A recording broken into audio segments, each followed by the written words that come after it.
행복한 한식일입니다. 한 주 또 살아오시느라고 수고 많으셨습니다. 하나님 보좌에 나아가는 길, 우리 성소 이야기 8번째 시간입니다. 오늘은 뜰을 지나서요, 이제 성막 안으로 들어갑니다.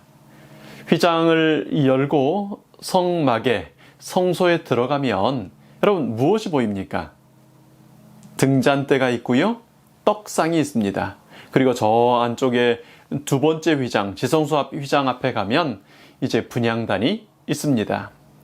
등잔대와 떡상, 그리고 분향단 중에 어떤 것을 좀 제일 먼저 묵상하면 좋을까요?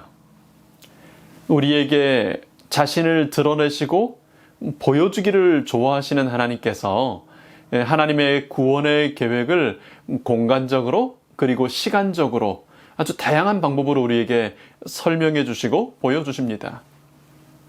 공간적이고 입체적인 구원의 설명, 청사진이 성소이고요. 시간적이고 역사적인 구원의 청사진이 출애굽 사건입니다. 40년에 걸친 모세와 함께했던 출애굽 사건이요. 공간적인 구원의 청사진은요, 시간적인 구원의 청사진과 같은 내용, 그러니까 하나님께서 사람을 어떻게 구원하시는가는 똑같은 내용을 다른 방법으로 설명한 같은 내용이니까요. 여러분, 출애굽기에 나와 있는 이스라엘 백성들이 죄의 애굽에서 탈출하여 가나안에 들어가는 그 이야기를 읽어보면 성소의 기구들이 갖는 이 한 가지 한 가지의 의미들과 위치를 조금 더 분명하게 이해할 수 있습니다. 죄의 애굽, 하나님이 없는 땅에서 죽어야 할 죄인들을 위해 하나님의 어린 양이 준비되었습니다. 1년 된 흠없는 어린 양이 준비되었죠. 누구든지요. 그들의 민족과 상관없이요. 그들이 어떤 삶을 살았든지와 상관없이요. 그들이 어떤 배경을 갖고 있는지와 상관없이 누구든지 믿음으로 어린 양의 피를 그 집의 좌우에 있는 이 설주, 기둥과 위에 있는 임방에 바르고 그리고 그 피 바른 집 안에 들어가 있으면요, 삶을 얻었습니다. 하나님의 어린 양의 죽으심으로, 대속의 희생으로 살게 되는 날, 그날이 유월절이었습니다. 이제 그 유월절이 지나고요, 은혜로 살게 된 사람들이 물두멍에 다다릅니다. 홍해에서요, 씻음의 경험을 합니다. 그리고 이제 광야교회, 죄의 애굽을 벗어난 예배의 자리에 들어가는 것입니다. 홍해를 건너서요, 물두멍을 지나서요, 광야 교회에 들어온 하나님의 백성들에게 무엇이 주어졌습니까? 그럼 출애굽 13장에는 그들이 이제 홍해를 지나면서 하나님에게서 받았던 하나님의 특별한 선물을 이렇게 기록하고 있습니다. 22절 말씀 보시죠. 낮에는 구름 기둥, 밤에는 불 기둥이 백성 앞에서 떠나지 아니하니라. 하나님의 구름 기둥과 불 기둥이요, 백성들을 지키고 인도했습니다. 백성들이 홍해를 건너는 순간부터 구름 기둥이 나타납니다. 구름 기둥 하나, 불 기둥 하나, 이 두 개의 기둥이 있는 게 아니고요. 필요에 따라 이것이 구름으로도 나타나고 또 때로는 이것이 불 기둥으로 나타나 빛을 주기도 했습니다. 어떨 때는 두 개가 동시에 나타났어요. 홍해를 건널 때 이집트 사람들, 군인들에게는 아주 어두컴컴한 구름 기둥으로, 그리고 하나님의 백성들, 이제 구원받은 백성들에게는 환한 빛을 주는 불 기둥으로 나타났죠. 여러분, 구름, 이 기둥의 역할이 뭐였습니까? 방금 읽었던 말씀 바로 앞에 21절에 보시면요, 여호와께서 그들 앞에 행하사 낮에는 구름 기둥으로 그들의 길을 인도하시고 밤에는 불 기둥으로 그들에게 비치사 주야로 진행하게 하시니, 인도하여 빛을 비춰주는 것이었습니다. 어두운 밤, 길이 보이지 않는 광야 길을 걷는 사람들을 위해 불 혹은 구름 기둥이 있었습니다. 불 그리고 구름 기둥은요, 성소의 등잔대의 불과 같은 역할을 했습니다. 실제로 성소는요, 이 네겹의 두꺼운 천으로 덮여 있는 아주 막힌 공간이었어요. 천으로 덮어놨기 때문에 창문이 없었던 그런 막힌 공간이었습니다. 그래서 성소와는 완전한 어두움의 공간이었습니다. 우리가 살아가는 이 죄의 세상이 어두운 것처럼요. 의인은 없나니 하나도 없는 세상이요. 그 마음에 생각하는 것이 다 악할 뿐인 세상이요. 세상에 빛으로 오신 그 빛을 거절해버리는 어두움의 세상이요. 그런 어두운 세상인 것입니다. 그런 어두운 성소를 밝혀줄 빛이 필요합니다. 그것이 등잔대의 역할이었습니다. 등잔대가 없다면 여러분 생각해 보시죠. 죄인이 이제 번제단을 지나요. 물두멍을 건너옵니다. 그리고 이제 성소로 들어오는데 깜깜해요. 똑바른 방향으로 나아가서 하나님의 보좌 앞으로까지 이르러야 하는데 어디로 가야 되는지 방향을 볼 수 없는 것입니다. 구름 기둥이 없었다면 갈 길과 멈추어 설 자리를 알 수 없었던 이스라엘 백성들처럼요. 여러분, 우리에게 그런 빛이 있습니다. 어두움 속에서 길을 잃을 필요가 없는 것입니다. 고개를 들어 쳐다보기만 한다면 빛을 볼 수 있습니다. 나무에 높이 들린 구리뱀을 쳐다보기만 하면 살 수 있었던 것처럼요. 고개를 들어보면요, 눈을 열어보려고 하면요, 볼 수 있는 빛이 있는 것입니다. 밤하늘의 불기둥처럼요, 성소의 등잔대처럼요, 우리를 비춰주시는 하나님의 빛이 있습니다. 여러분, 그러니 이미 준비되고 거기 놓여진 빛을 구하시게 되길 바랍니다. 개인적으로 그 빛을 받아들이시게 되기를 바랍니다. 보는 기쁨을요, 보는 그 자유를 누리시게 되기를 바랍니다. 여러분, 하나님은 빛을 주시는 하나님이십니다. 빛을 준비하시는 하나님이십니다. 그러니 하나님께 빛을 구하고 그 빛을 받아들임으로 빛을 누리게 되시기를 바랍니다. 우리 빛 가운데 걸어가는 빛의 사람들, 자유함의 사람들 되시기를 축원합니다. 어두운 광야길을 인도하는 불기둥, 혹은 어두운 성소를 밝혀주는 등잔대가 무엇일까요? 여러분, 우리를 마침내 하나님의 보좌로 인도해주는 그 등잔대는 무엇을 상징하고 있었을까요?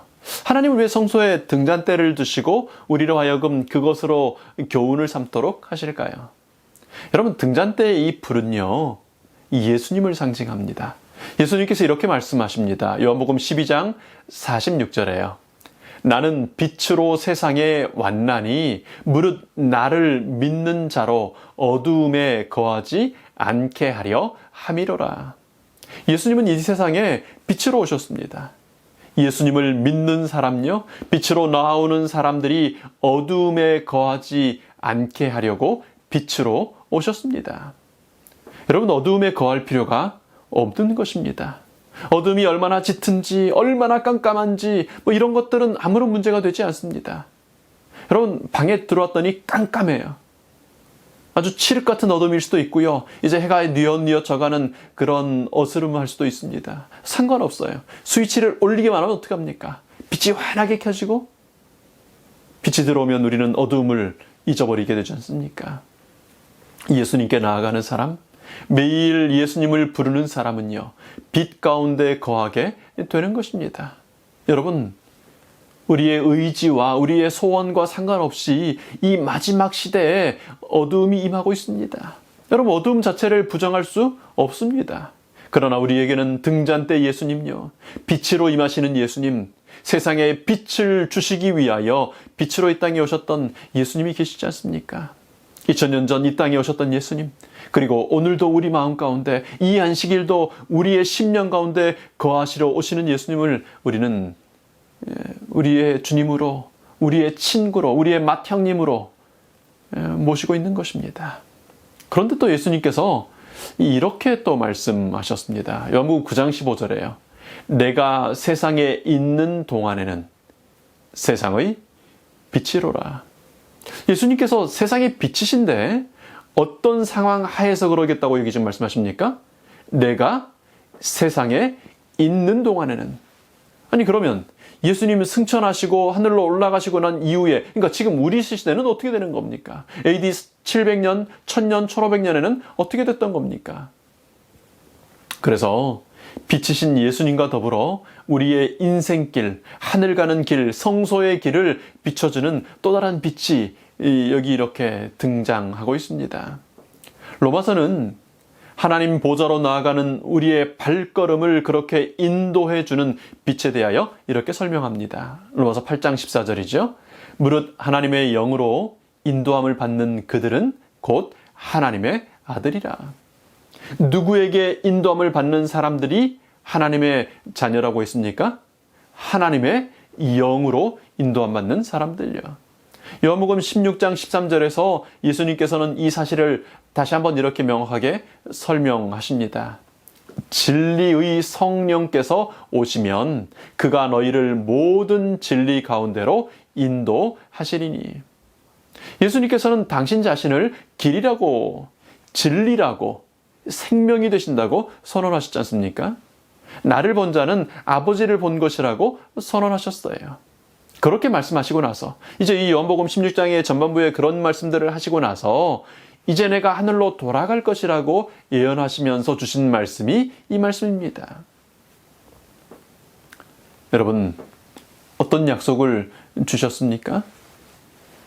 내가 아버지께 구하겠으니 그가 또 다른 보혜사를 너희에게 주사 영원토록 너희와 함께 있게 하시리니.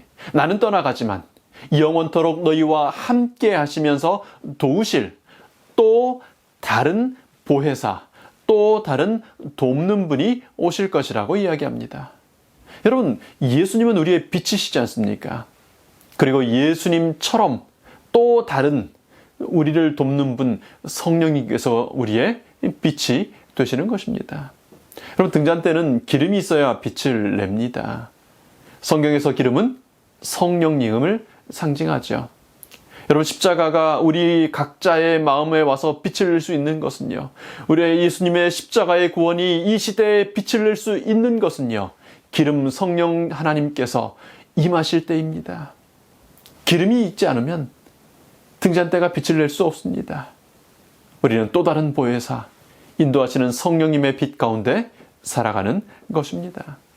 여러분, 성령님께서는 우리에게 어떻게 임하십니까? 여러분, 언제 성령님께서 임하셨다고 하는 것을 알 수 있습니까? 아니요, 조금 더 적극적으로 어떻게 하면 여러분의 삶 속에 성령님의 임재하심을 요청하고 초대하고 받아들일 수 있을까요? 여러분, 성령님 하신 걸 어떻게 합니까? 어떤 분들은 어떤 정확한 시간을 댑니다. 어떤 정확한 상황과 어떤 장소를 댑니다. 내가 그때 거기서 성령 충만했다고, 그날 이후로 내 삶이 완전히 달라졌다고 그렇게 이야기합니다. 사도 바울처럼요, 다메섹 길에서의 그 경험요. 근데 여러분, 성령님은 꼭 그렇게 어떤 특정한 날, 특정한 시간에 짠 하면서 임하시지는 않을 경우가 많습니다. 사실 사도 바울도 다메섹의 경험들이 그에게 대단히 중요한 경험이고 후에 그는 그 얘기를 자주 하지만, 사실 성령님께서는 그를 아라비아 광야의 그 작은 그 사막 도시로 이끄셔서 3년 동안 그에게 하게 하신 일이 있었습니다. 성령님께서 사람의 마음을 밝히는데요, 사용하시는 도구가 있습니다. 성경은 성령님의 검이 곧 무엇이라고 소개합니까? 말씀이라고 소개합니다. 그래서 시편 기자는 이제 우리의 빛이 되시는 기름, 성령님의 검인, 능력인, 도구인 말씀에 대하여 이렇게 고백하지 않습니까? 시편 119편 105절에요. 주님의 말씀은 내 발의 등이요 내 길의 빛이니이다. 예수님과 성령님은요, 말씀을 통해 우리를 비춰주십니다. 여러분, 어떤 경험, 여러분 어떤 뜨거움, 어떤 아주 특별한 어떤 순간의 어떤 그런 체험들이 있으면 좋습니다. 여러분, 그런 다메섹 경험하면 얼마나 좋습니까? 여러분, 혹 그러나 그러지 못했을지라도요, 우리는 어쩌면 아라비아 광야의 3년의 시간처럼 말씀을 읽고 듣고 연구하고 묵상하는 가운데 조금씩 그렇게 몇 년의 시간이 걸려서라도 그렇게 임하시는, 말씀으로 임하시는 성령님의 빛을 받는 것입니다. 그러니 어둡다고 느껴지신다면, 혹은 또 어두움에 빠지지 않으시려면 매일 규칙적으로 말씀을 읽고 묵상하시게 되기를 바랍니다. 여러분 발에 등이 되고 길에 빛이 되어 어두움에 헤매이지 않게 해줄 것입니다. 여러분, 우리가 왜 매일 성경을 읽습니까? 빛입니다. 아침에 일어나면 요즘 같은 때 특별히 일어나면 어둡잖아요. 불 켜지 않습니까?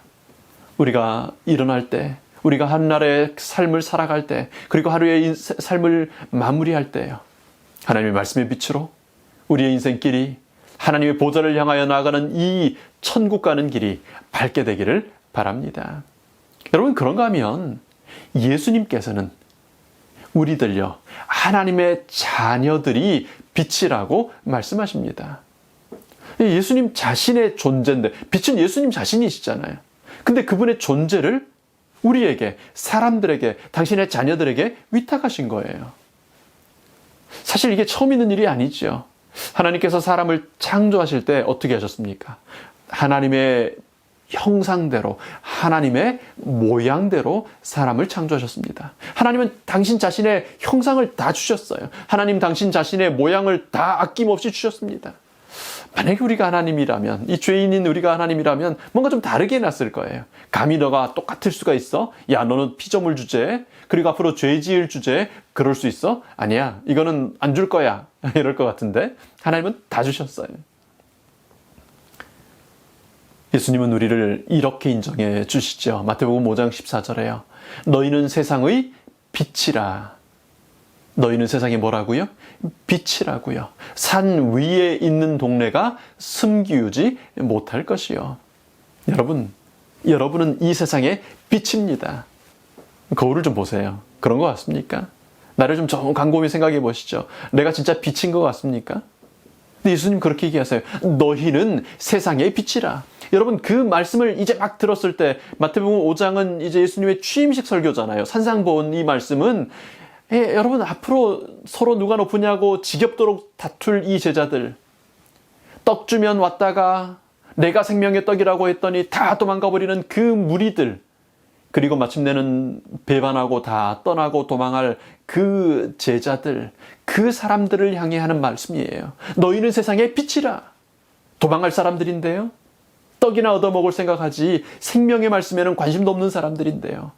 그렇게 얻어먹고, 그렇게 달게 말씀 듣고, 그렇게 병 고침 받고, 그렇게 기적을 그렇게 경험하고, 그리고 나서 심지어는 그 모든 죽은 자가 살아나는 일까지 보고 나서 십자가에 못 박으라고 소리 지를 그 사람들을 향해서 너희는 세상의 빛이라고 말씀하시는 것입니다. 왜요? 어떻게 해요? 예수님이 너무 강력한 빛이셔서요. 예수님 앞에 있는 어떤 존재라도 예수님의 그 빛을 반사하지 않고는 견딜 수 없는 것입니다. 우리 때문이 아니라 예수님께서 우리 안에 계시기 때문에, 예수님께서 우리 앞에 계시기 때문에 우리는 나도 모르게 반사하는 빛이 되는 것입니다. 여러분, 얼마나 아름다운 특권입니까? 얼마나 아름다운, 그리고 얼마나 귀중한 사명입니까? 여러분, 올 한 해 알게 혹은 모르게 많이 빛나 오셨을 겁니다. 그런 일이 있었을까요? 나는 기억도 못하는데 했던 한마디 말, 했던 한마디 위로, 드렸던 한 기도, 이 땅에 누구도 알지 못하지만 하나님께서 즉각 그리고 강력하게 응답하셨을 그 기도에 의하여 여러분은 빛을 비추고 살아오셨을 겁니다. 근데 요한계시록에 보면 예수님께서 요한에게 계시를 보여주시면서 가장 먼저 보이시는 예수님의 모습은 뭐 하시는 모습입니까? 7 금촛대 사이를요. 그런 등대가 7개가 있는데 그 사이사이를 지나시면서 그 등불이, 촛불이 꺼지지 않도록 그 등잔대를 붙드시고 불을 간수하시는 분으로 예수님 자신을 나타내십니다. 여러분, 등잔대 여러분, 촛대 여러분, 예수님께서 여러분의 빛이 꺼지지 않도록 오늘도 붙들고 계십니다. 그래서 우리가 이 죄의 세상에서요, 그래서 이 못난 이 죄의 성정을 가지고도 오늘도 하나님의 안식일을 기억하여 이렇게 함께 예배 드리고 있는 것입니다. 여러분은 이미 빛이십니다. 예수님 말씀하실 때 빛이 되어라, 빛이 되기 위해 노력해라고 하지 않으시고 너희는 세상의 빛이라고 말씀하셨습니다. 우리는 이미 세상의 빛입니다. 그러니 여러분, 빛된 여러분, 등경 위에 높이 들리시게 되길 바랍니다. 더 많은 사람들을 만나시고, 더 많은 사람들에게 다가가시고, 내가 아니라 나를 통하여 비춰주시는 예수님을 드러내는 하나님의 자녀들이 되기를 축원합니다. 여러분, 이런 귀한 상징과 의미가 있는 등잔대, 여러분 어떻게 생겼을까요? 출애굽기 25장 31절부터 보면요, 등잔대를 이렇게 만들라는 하나님의 명령이 나옵니다. 31절부터 보시죠. 너는 정금으로 등대를 쳐서 만들되 그 밑판과 줄기와 잔과 꽃받침과 꽃을 한 덩이로 연하게 만들고 가지 6을 등대 곁에서 나오게 하되 그 3가지는 이 편으로 나오고 또 그 3가지는 저편으로 나오게 하며 이 편 가지에 살구꽃 형상의 잔셋과 꽃받침과 꽃이 있게 하고 저편에도 살구꽃 형상의 잔셋과 꽃받침과 꽃이 있게 하여 등대에서 나온 6가지를 같게 할지며 36절요. 그 꽃받침과 가지를 줄기와 연하게 하여 전부 정금으로 쳐 만들고 7등잔 7을 만들어 그 위에 두어 앞을 비추게 하며 등대와 이 모든 기구를 정금 1달란트로 만들되. 여러분 여기 보시면 등잔대는 금 1달란트로 만들었습니다. 뭐 총식이 이게 사실 그 고대의 성경의 이 계수법이어서 어떤 분들은 이게 50kg이라고 좀 해석하고요. 어떤 분들은 작게는 32.4kg 뭐 그렇게 해석합니다. 뭐 대략 40kg이라고 생각해 보죠. 여러분 금 4kg 본 적 있습니까? 근데 여기 36절 말씀을 보니까 모르겠어요. 얼마나 되는지 모르겠어요. 아무튼 그 금을요 쳐서 만들었어요. 계속 두드려가지고 납작하게 만들었어요.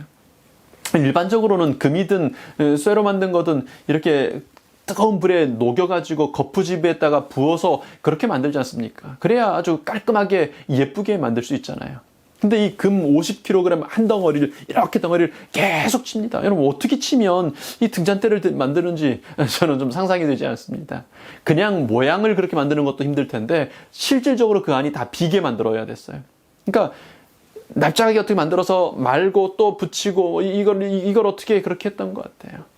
여러분 왜 그랬을까요? 왜 그렇게 복잡하게 그렇게 때려서 그렇게 만들었을까요? 등잔대 예수님 때문입니다.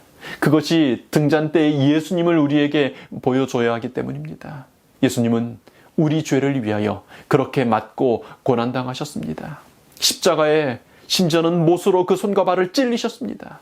순결한 금이신 예수님은 그렇게 맞고 고난당하심으로 그분 안에 구멍이 나심으로 우리의 등잔대가 되셨습니다.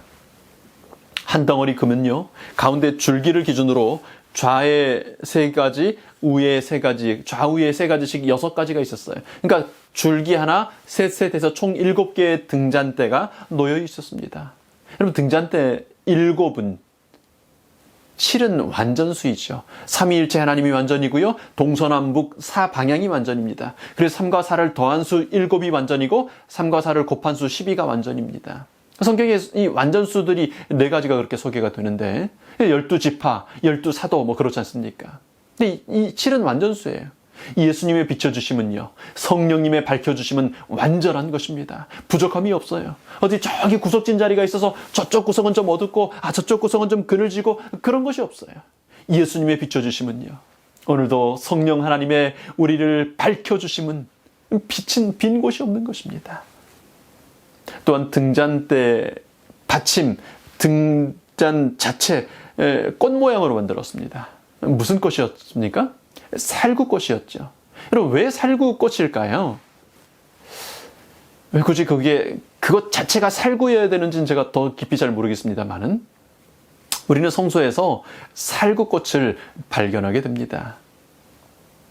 그게 왜 꼭 그것도 살구고 이것도 살구인지는 모르겠습니다만은 이 살구꽃이 발견돼요.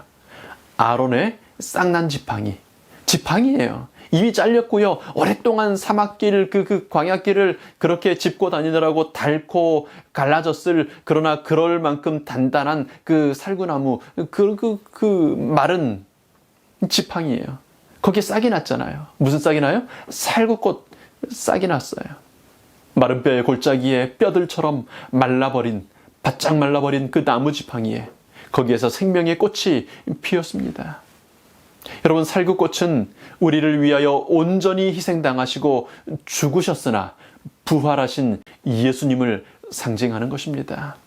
그리고 그렇게 그 예수님을 힘입어서 그리스도의 부활하게 참여하게 될 마른 뼈의 골짜기에 바짝 말라버린 뼈들 같은 우리 자신들을 죄인된, 그러나 구원받을, 그러나 부활할, 그러나 다시 한번 하나님의 형상으로 옷 입을 우리들을 상징하는 것입니다.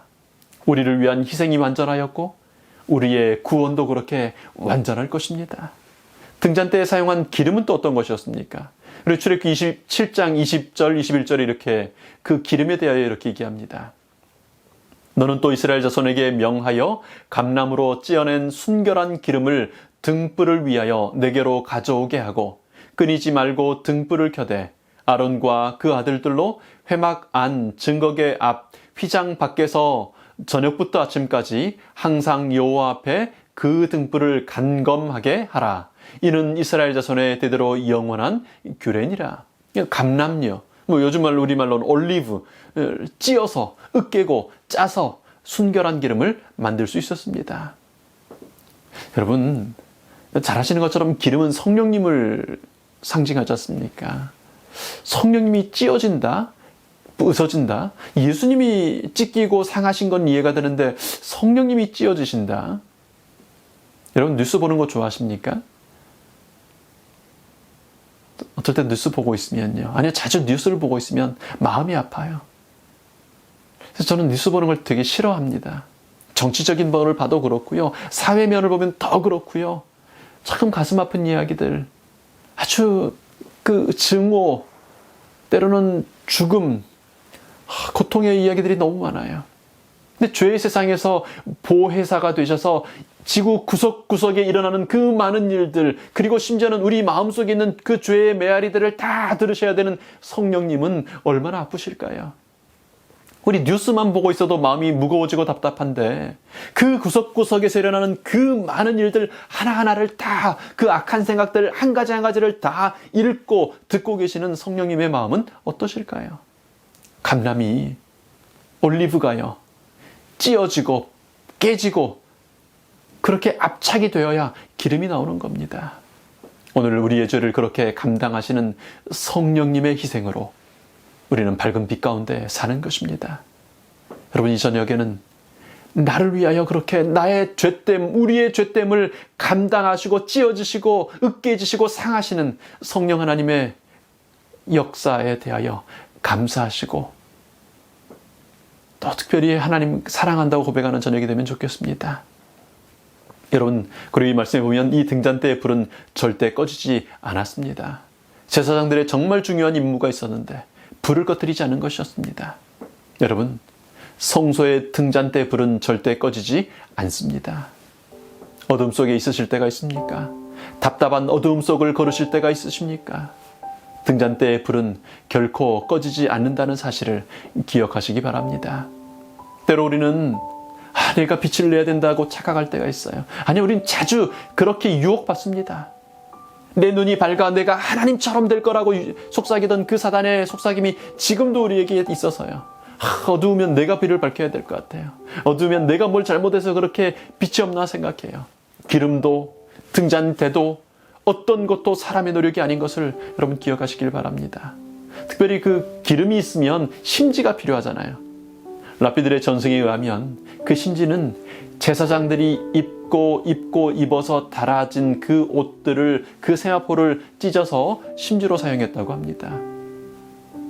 그 심지마저도 우리를 위하여 봉사하시고 또 봉사하시는 우리 하늘 대제사장 예수님의 순결한 옷에서 나온 것입니다. 우리가 할 것이 없습니다. 한 가지 우리가 해야 될 일이 있다면 하나님의 그 빛 가운데로, 예수님의 그 빛 가운데로, 성령님의 빛 가운데로, 그리고 하나님 말씀의 빛 가운데로 나아가는 것입니다. 그러면 나도 모르게, 내가 그런 줄도 모르게 내게서도 이제 그 빛이 반사되어 나가는 것입니다. 너희는 세상의 빛이라고 인정해 주신 예수님의 선언처럼요. 지금도 촛대 사이를 거니시는 예수님이 있습니다. 또 다른 보혜사로 이날 저녁에도, 말씀을 듣는 시간에도 사단이 뭐라고 속삭일 때마다 더 강력하게 우리를 붙잡아 주시고 보호해 주시고 말씀 가운데로 인도해 주시는 성령 하나님 계십니다. 그리고 우리에게 이렇게 아름다운 약속과 보증의 말씀으로 주신 말씀의 빛이 있습니다. 여러분, 등불로 등잔대에게로 나오시게 되길 바랍니다. 고민하고 염려하는 대신에요, 어두움 속에 사는 대신에요, 빛으로 나오게 되길 바랍니다. 이렇게 우리를 위해 비춰주시는 하나님의 빛 가운데서 힘차게 하늘 가는 길을 걷는 하나님의 사람들이 되시기를 축원합니다.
아버지 하나님, 생명의 하나님, 빛으로 오신 하나님, 또 다른 보혜사 성령 하나님을 빛으로 보내주신 하나님,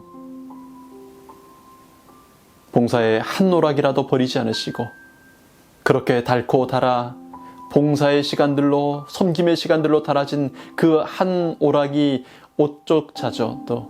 심지로 사용하시며 우리를 위하여 밝히시는 아버지 하나님의, 예수님의, 성령 하나님의 그 빛나심을 인하여 감사합니다. 그리고 이제는 저희들을 너희는 세상의 빛이라고 사용해 주셔서 감사합니다. 하나님, 천국 가는 그 길 내내 밝은 빛 가운데 걸어가기를 원합니다. 빛으로 빛 비추기를 원합니다. 하나님, 저희들 빛 가운데 거하게 하시며 이제 빛으로 세상에 드러날 수 있도록 저희들을 사용하여 주시옵소서. 다시 한번 하나님의 보좌로 나아가는 길, 저희들 그 길 가운데 있게 하셨음을 인해 감사드리며 우리의 기도를 들으셨음을 인해 감사드리며 고마우신 이 예수님 이름으로 기도합니다.